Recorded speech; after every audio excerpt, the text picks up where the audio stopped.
केकी को अचानक से बहुत ज्यादा दर्द होने लगा और वो हुआ को कहने लगा कि मुझे मेरी पिल्स खानी है, जल्दी से मेरे भाई को बुला लाओ। उसका भाई चिनफेंग वहाँ पे आ गया था, उसे संभाला और कहा कि सो केकी मैं अभी तुम्हें घर ले जा रहा हूँ। वो केकी को उठा के झाड़ने लगा तो हुआ ने वरीडली पूछा कि क्या केकी ठीक तो है। वो बहुत ही वरीड था तो डॉक्टर मू ने उसे देख के कहा कि एक्चुअली तुम उसकी मदद कर सकते हो, क्या तुम चल के उसकी मदद करना चाहोगे। बीच में आ गया केकी एंड हुआ एक्स्ट्रा सीन।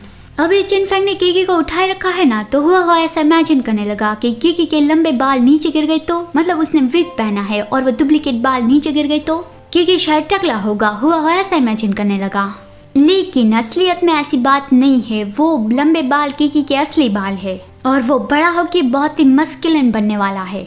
उसके लंबे बालों में वो बहुत ही ज्यादा हैंडसम दिखेगा।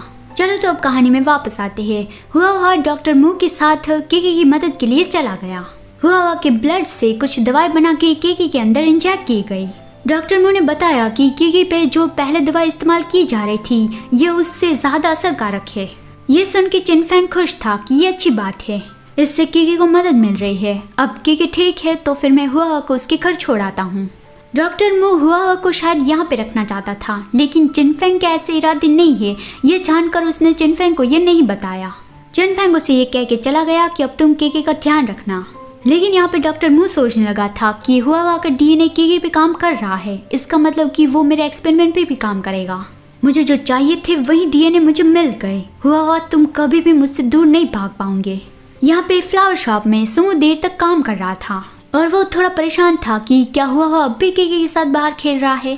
तभी उसने फील किया कि उसका हीट आ गया है और ये हर बार से कुछ जल्दी आ गया। निंगी उसके लिए पानी लेके आ रहा था, लेकिन सुमो ने चिल्लाया कि मुझसे दूर रहो, क्योंकि वो ये नहीं चाहता था कि निंगी को उसके हीट के बारे में पता चले। लेकिन निंगी ने उसके फेरोमोन सूंघ लिए थे। सुमो वहाँ से जाना चाहता था कि अभी बहुत देर हो गई है और वो अभी तक वापस नहीं आया है, तो मैं गार्डन में चेक करके आता हूँ। निंगी ने उसका हाथ पकड़ के उसे रोका कि शाओमू तुम्हें क्या लगा कि मैं तुम्हारी स्मेल को इग्नोर कर दूंगा।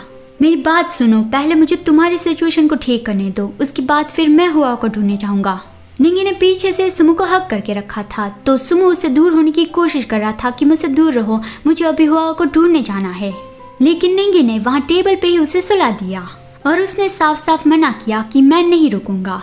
अभी तुम बाहर गई तो तुम हुआ से भी ज्यादा बड़ी मुसीबत में पड़ सकते हो और मैं ऐसा नहीं होने दूंगा। सुमो अंदर से खुद को रोक रहा था कि नहीं सुमो, तुम्हें उसके ज्यादा फेरोमोन नहीं लेने हैं।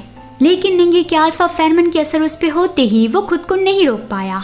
सुमो के पैर कांपने लगे थे तो निंगी ने उसे संभाला और कहा कि तुम अपने रूम में जाके आराम करो और मैं हुआ को ढूंढने जाऊंगा।